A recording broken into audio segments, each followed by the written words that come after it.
من شرور أنفسنا ومن سيئات أعمالنا من يهده الله فلا مضل له ومن يضلل فلا هادي له نشهد أن لا إله إلا الله وحده لا شريك له وأشهد أن سيدنا ونبينا محمدا عبده ورسوله لا نبي بعده اللهم فصل وسلم عليه وعلى آله وأصحابه وأزواجه وذرياته ومن تبع هداهم إلى يوم القيامة رب اشرح لي صدري ويسر لي أمري واحلل عقدة من لساني يفقهوا قولي سبحانك لا علم لنا إلا ما علمتنا إنك أنت العليم الحكيم ربنا لا تزغ قلوبنا بعد إذ هديتنا وهب لنا من لدنك رحمة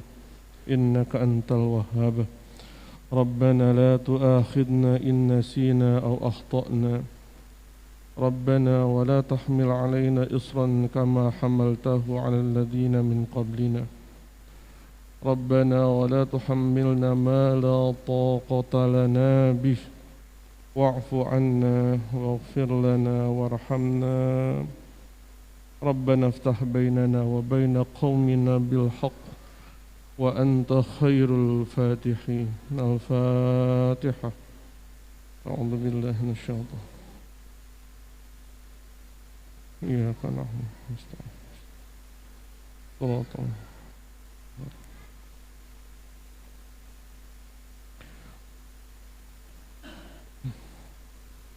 Hadirin jamaah salat maghrib yang dirahmati Allah, saudara-saudaraku sekalian yang aku cintai karena Allah. Tidak mengherankan kemudian, namun sayangnya ini menjadi bagian yang kemudian sedikit terkadang kita abaikan, bahwa sudah dari awal kali baginda Nabi Muhammad sallallahu alaihi wasallam mengatakan bahwa bu'istu liutammima makarimal akhlaq.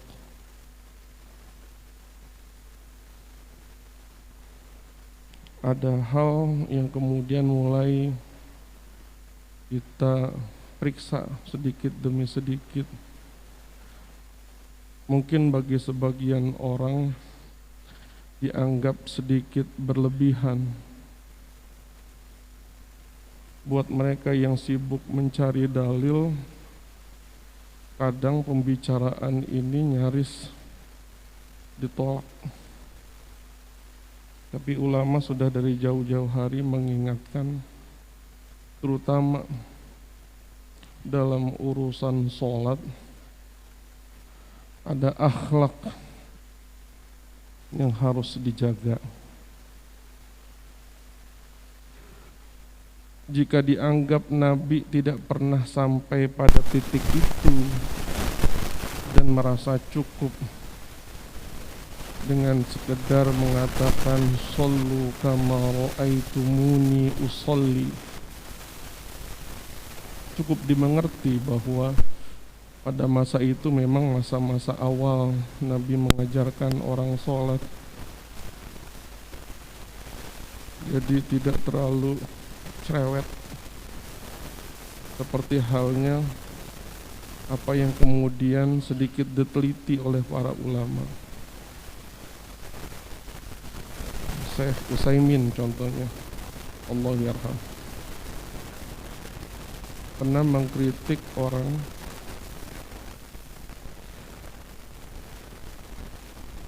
yang sujud itu jari-jarinya itu enggak lurus ke kiblat. Ketika sujud, bangun dari sujud, sebegitu itunya beliau mengkritik soal akhlak, bahwa bagusnya bukan hanya pandangan hati menghadap kiblat, tetapi kita berusaha semaksimal mungkin bagian tubuh kita seluruhnya berserah diri ke arah kiblat. Maka buat beliau ketika sujud meletakkan jari itu seperti ini, lurus. Itu menjadi bagian akhlak yang diingatkan beliau. Ini akhlak. Lenceng sedikit saja begini, kalau tidak ada sebab, apa karena sakit, asam urat atau apa, itu menjadi hal yang nggak bagus, keluar dari akhlak. Yang bagus adalah seperti ini. Dari begini ke sini aja beliau sudah kritik. Maka sangat mengherankan kalau saya temukan di Indonesia ada orang kepikiran sujud dan bangun sujud bukannya begini, nahan badan begini, tapi justru pernah lihat, pernah ketemu, atau justru jangan-jangan diri kita sendiri yang begitu. Bangun dari sujud, nahan badan itu. Sekarang saya tanya, dari jauh nunjukin tangannya ke Bapak, apa perasaan Bapak? Hah? Hah? Ya. Itu udah menjadi pengetahuan umum. Kalau antara kita saja posisi begini suka dianggap masalah, dianggap nggak berakhlak, apakah menurut kita pantas kemudian berhadapan dengan Allah, terus kita memposisikan seperti apa?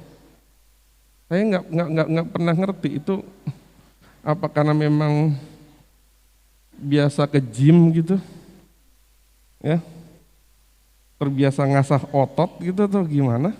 Ya. Saya kalau ngomong begini kadang-kadang dianggap Ustadz Maududi itu resek sekali, ya, yang begitu dikomentarin. Saya harap kita saling mengerti bahwa kemudian saya juga punya tanggungan ilmu. Kalau nggak disampaikan juga menjadi salah. Kalau sudah saya sampaikan begini, tawakkaltu 'ala Allah sudah. Ya. Bapak menganggap ini sebuah kebaikan dan kemudian mengamalkannya secara baik, alhamdulillah. Tapi kalau kemudian tidak senang, karena saya suka apa? Mengkritik ini, mengkritik itu gitu ya. Maka apa? La hujjata bainana wa bainakum. Jadi kalau bahasa Nabi, ya Allah, saksikan diriku, aku telah sampaikan. Aku telah sampaikan. Selanjutnya itu mereka itu adalah hamba-Mu. Iya, kalau mau dimaafkan itu hak kamu. Kalau bahasa Nabi Isa begitu. Kalaupun tidak, yaitu umat-Mu, hamba-Mu. Ya, mudah-mudahan kita semakin sadar bahwa berbekal syariat, merasa sudah bisa sholat, sedekah, zakat, haji, pada akhirnya belum cukup kalau belum dibungkus dengan apa? Akhlak. Ya. Dan Nabi itu misi utamanya itu. Karena memang pada akhirnya penyakit tidak berakhlak bukan secara otomatis hanya dimiliki oleh orang yang katanya tidak berilmu katanya. Akan tetapi bahkan orang berilmu pun terkadang masih apa? Kurang memperhatikan bagian itu. Mudah-mudahan mukadimah saya menjadi motivasi lebih ke depannya untuk saya, utamanya kita semuanya, untuk kemudian apa? ilmu dan akhlak betul-betul bisa berjalan bersandingan. Baik, mempersingkat waktu, saya lanjutkan kajian kita dalam Al-Quran. Kita mulai dari ayat 37 surat An-Nisa. Bismillahirrahmanirrahim. Ayat 37 ini merupakan penjabaran arti definisi dari apa yang Allah bilang pada penutup ayat 36, innallaha la yuhibbu.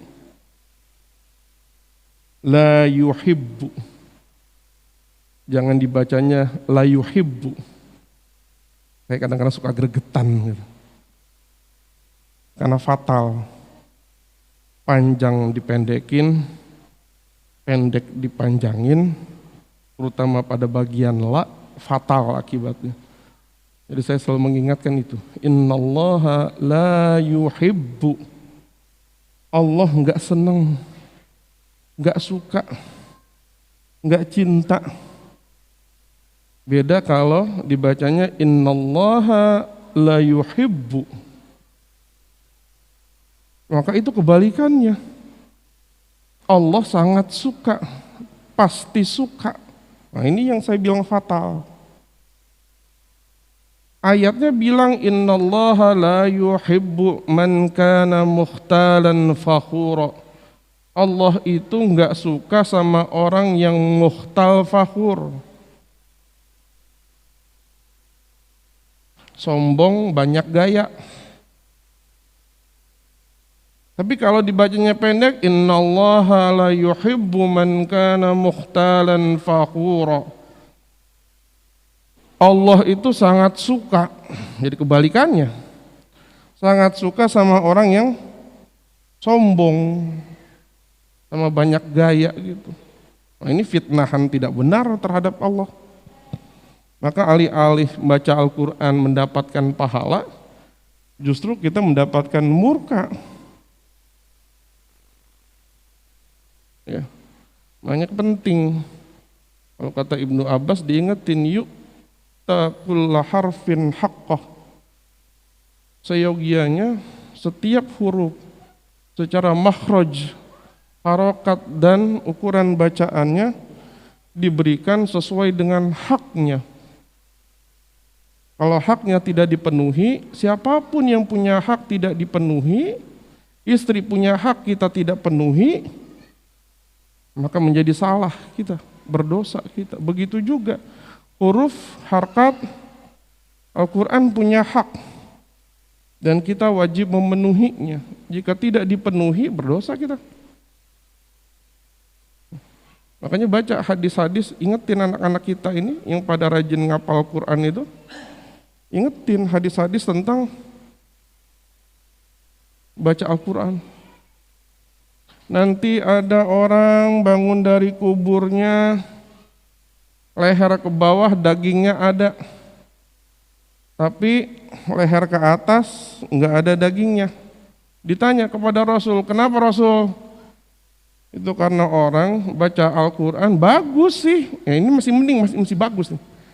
Ini bagus padahal, tetapi kata Nabi ngajinya cuma nyampe tenggorokan doang, enggak nyampe ke hati, enggak membentuk dirinya menjadi orang yang Al-Quran. Jadi kalau sudah nawaitu saya menjadi hafiz Al-Quran, sudah harus dipertimbangkan panjang lebar. Nanti ada lagi kata Nabi, orang mudah-mudahan ini nggak membuat anak-anak berkabur ya. Gara-gara diingetin ada orang hafal Quran, ntar hafal, ntar dilupain, ntar hafal, ntar dilupain, gitu ya.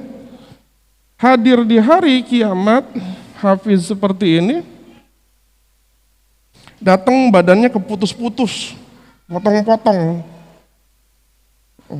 Ini hadis jangan sekedar ambil takutnya, tapi harus jadi apa?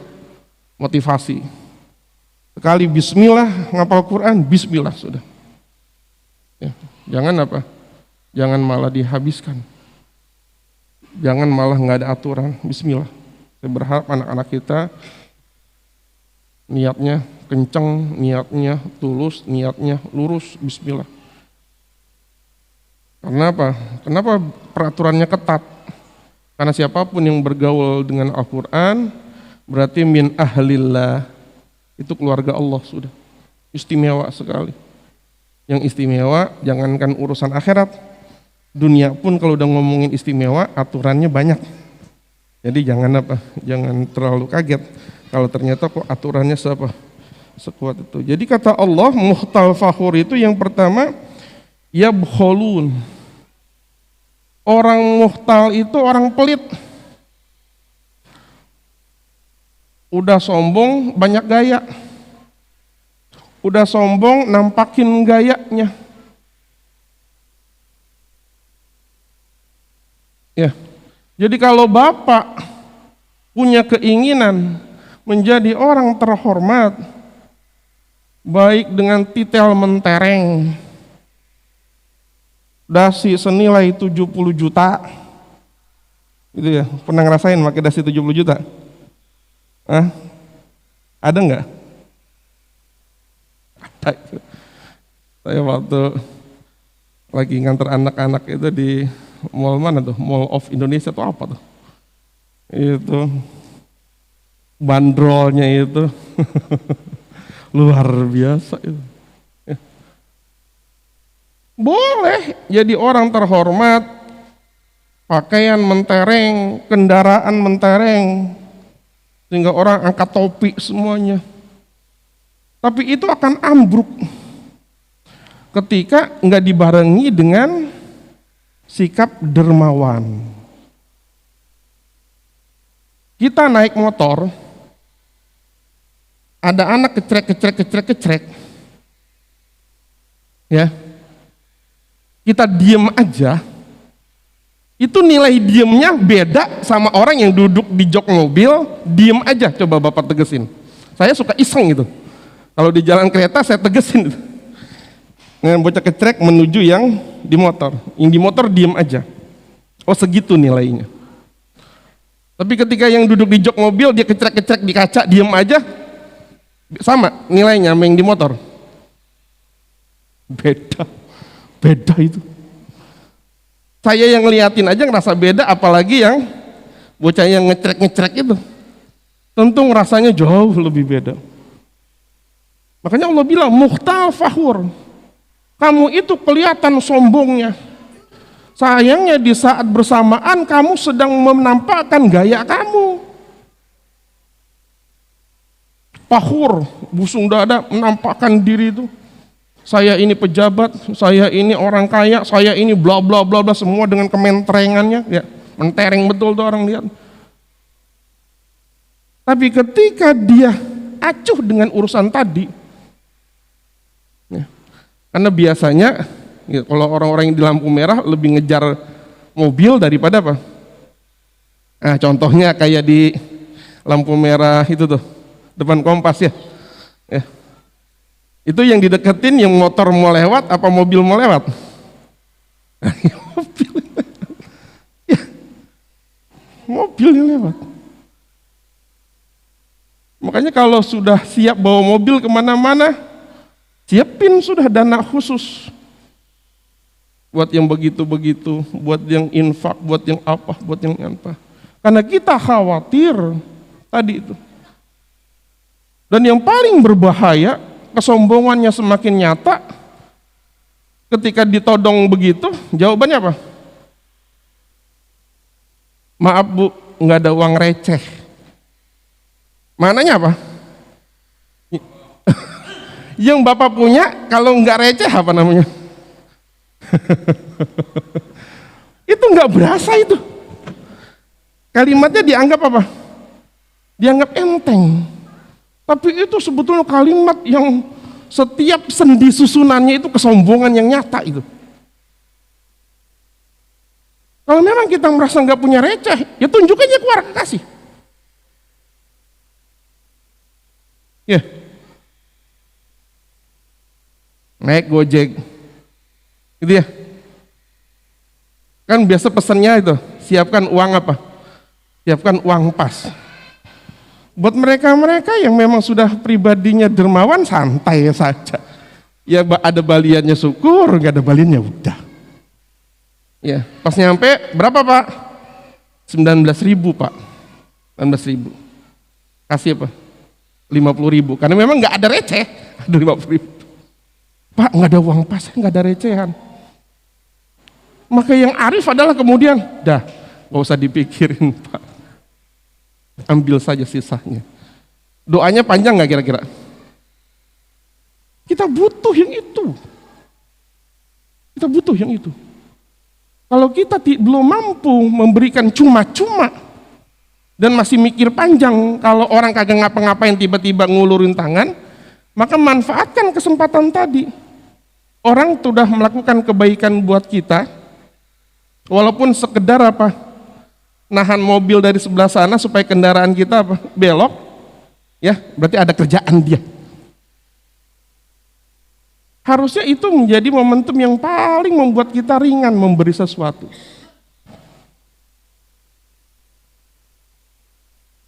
Kan dari dulu saya ingatkan, mindsetnya yang kita pasang nih, yang kita berikan ke orang itu titipan, bukan buat orang itu. Jadi kalau kita nitip, kita tahu bahwa nanti kita akan apa?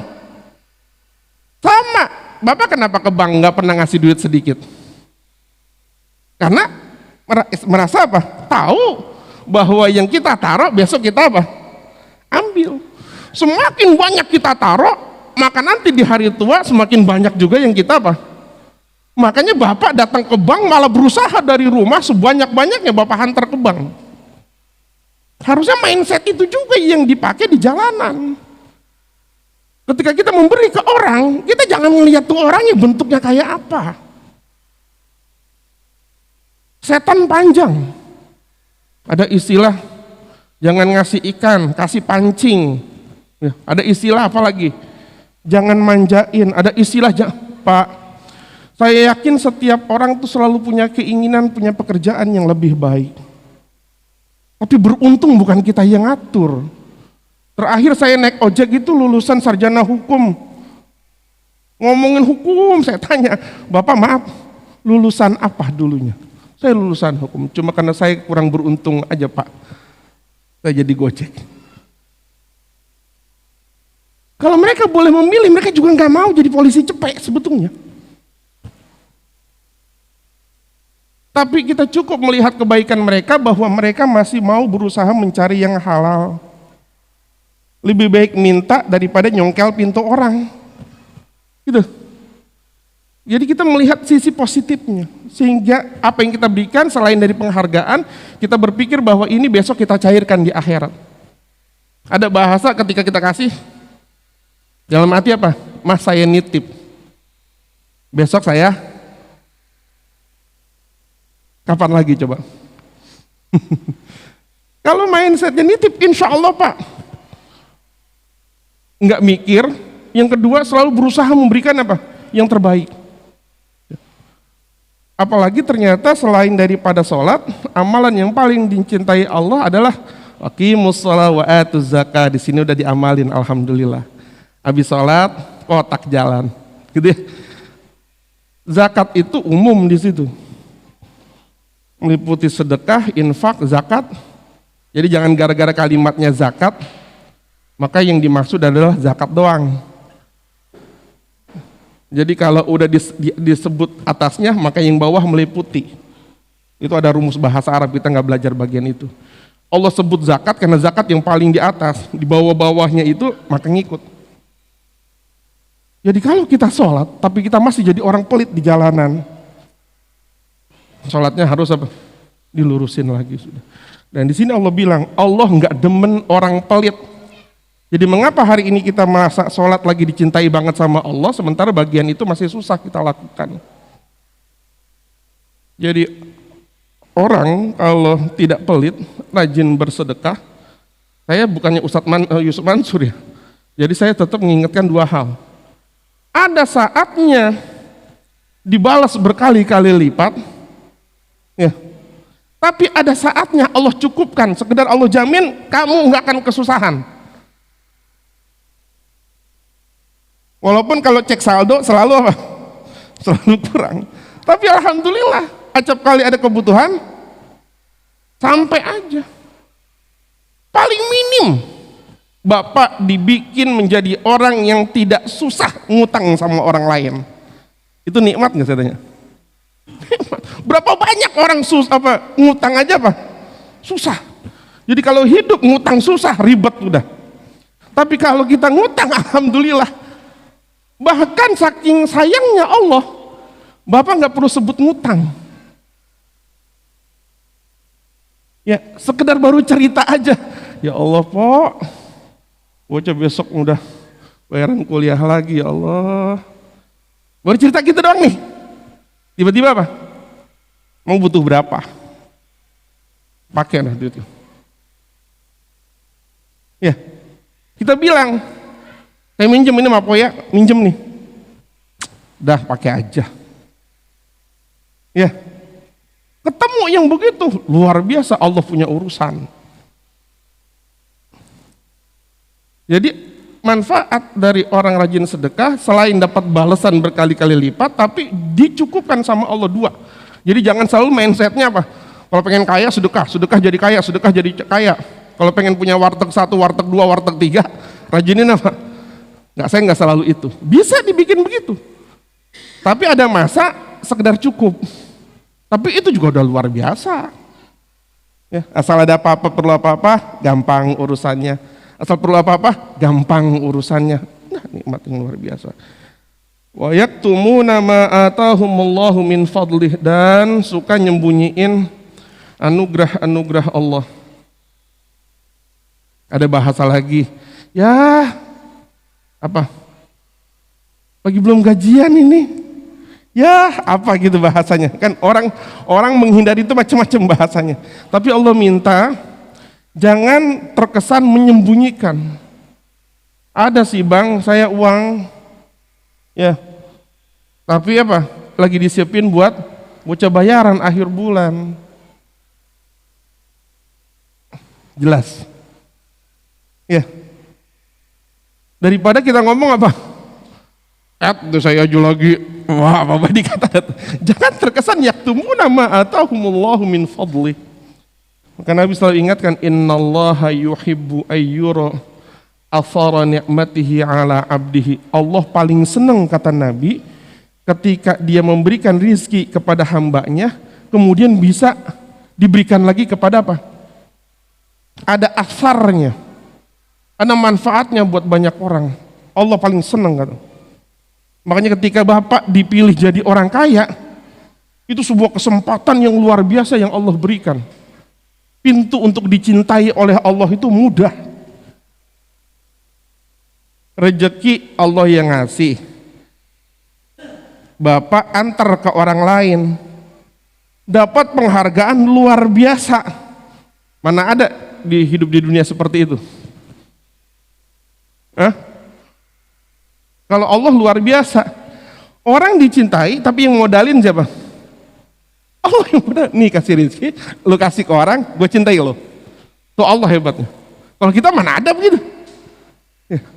Kalau kita ngasih apa-apa ke orang, kita pinjamin di tetangga. Mas, besok kalau pulang kampung pakai tuh mobil Fortuner saya.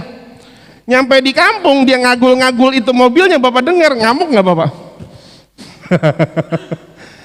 Beda dengan Allah. Allah seneng, Allah kasih nih. Tiba-tiba langsung Bapak apa? Ayo yatim kumpulin, nih. Semua orang kan muji dia kan. Orang kaya dermawan luar biasa. Allah ngamuk. Allah tahu itu rezeki dari Allah. Kita semua tahu bahwa rezeki semuanya dari Allah. Tapi ketika Allah sudah kasih, kita bagi-bagiin ke orang, dan kita yang mendapatkan kemuliaan dan kehormatan dari para tetangga, Allah senang. Itu bedanya Allah dengan kita. Kalau kita minjemin kendaraan, orang pada muji dia, kitanya yang sewot. Lah itu mobil gua kepinjemin juga, ngapa jadi dia? Ya, bedanya kita sama Allah. Makanya selalu bersyukur ketika Allah berikan kita kesempatan luar biasa. Ya. Wa a'tadna lil kafirina 'adzaban muhina. Endingnya menyeramkan. karena saking sewotnya Allah. Sampai-sampai ada satu ayat itu yang agak kurang nyaman bacanya. Ya, anfiqu mimmalillah. Kasih itu harta ke orang lain dari hartaku, kata Allah. Saking apa? Karena kita selama ini merasa itu harta kita. Sehingga kita beginiin be. Allah ingetin, itu hartaku, kata Allah. Ketika aku nyuruh kasih, Allah nyuruh kasih harta kita apa harta Allah? Ya, sama begini. Bapak mau pergi, kasih uang sama kakaknya, Kak, nih uang 50.000. Ntar jajanin adek es krim ya. Adeknya denger tuh. Adeknya minta terus, Kak, beliin es krim dong. Wah, nggak dikasih, ngamuk nggak kita? Kita udah kasih, suruh bagi itu adeknya, kagak dibagi. Kak, itu kan uang papi, dikasih ke kamu, bukannya dikasih, adek kamu malah. Makanya apa? Allah saking marahnya, wa'atadna lil kafirin, langsung disebut apa? Kafir sudah.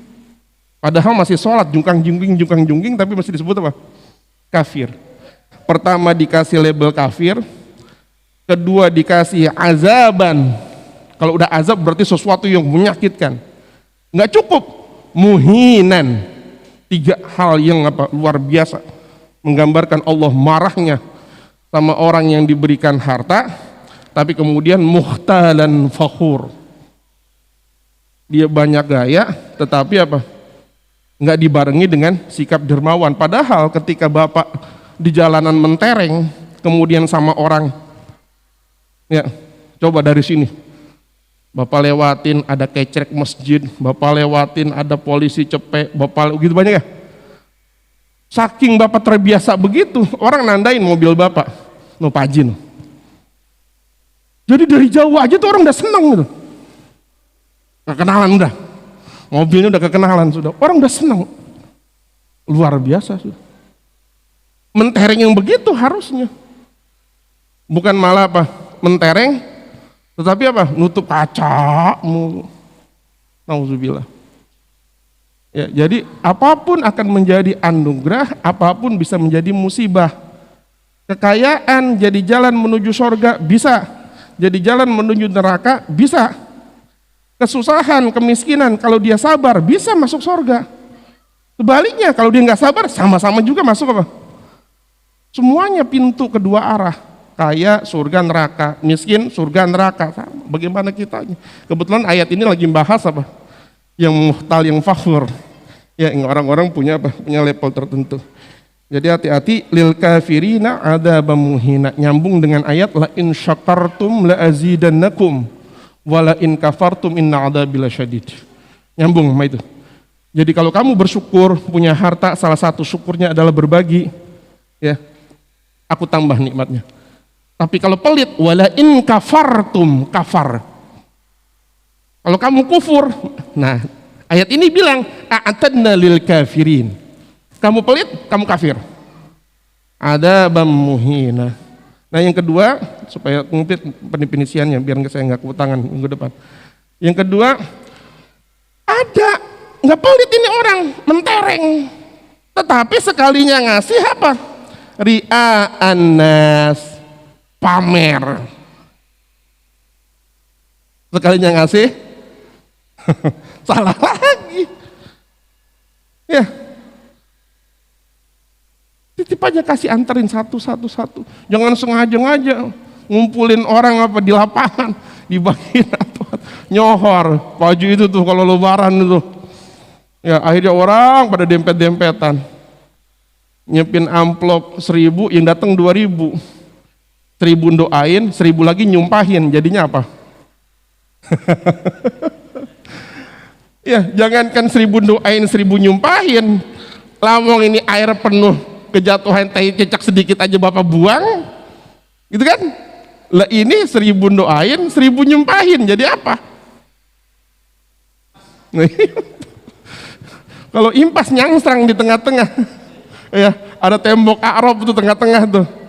Dilempar ke sorga nggak ada pahalanya, dilempar ke neraka belum ketemu dosanya.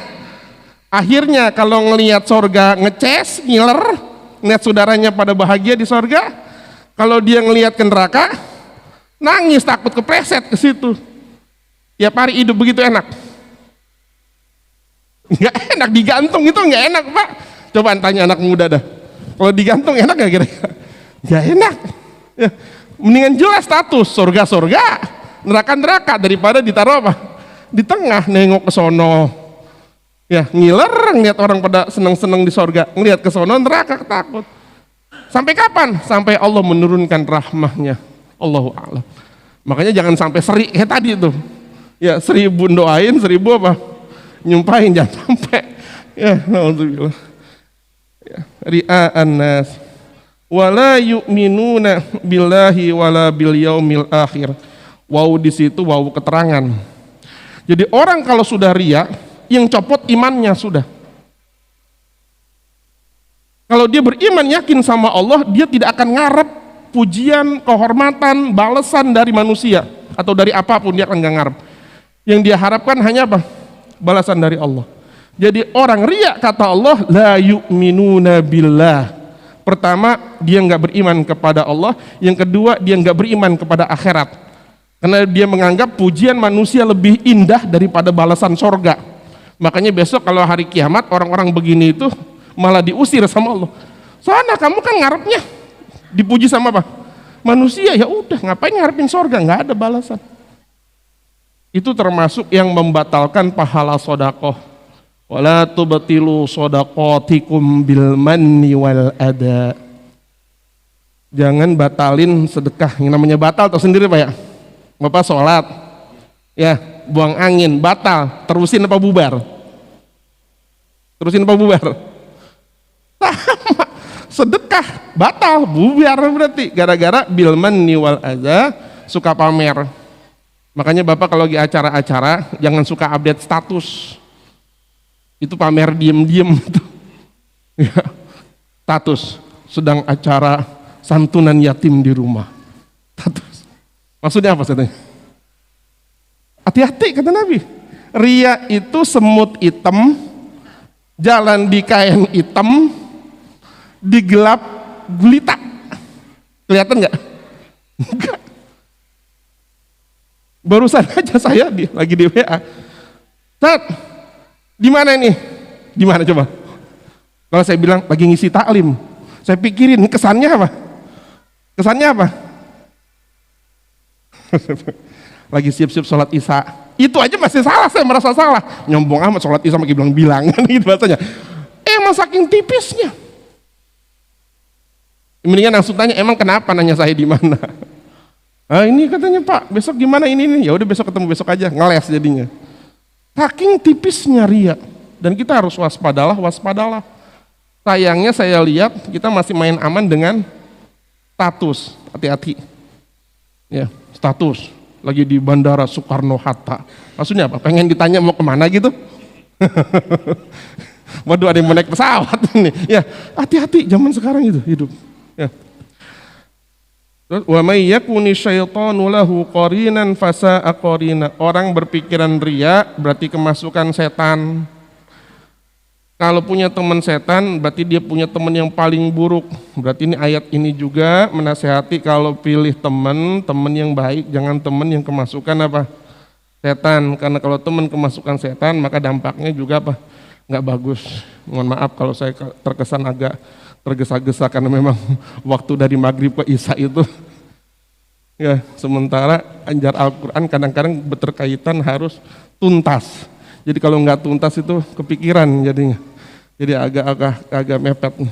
Kalau di mana-mana saya punya waktu kebebasan, kadang-kadang isya itu bisa 7:30. Jadi di satu kampung ada istilah kalau masjid nggak azan berarti lagi ada yang taklim.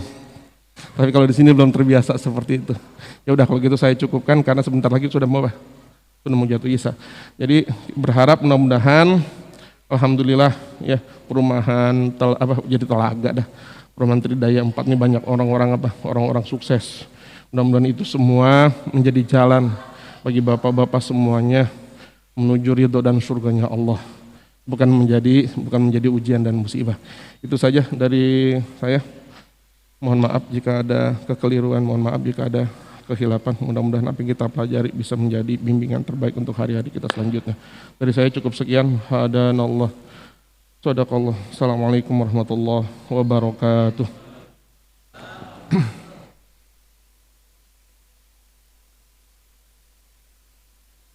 Alhamdulillah.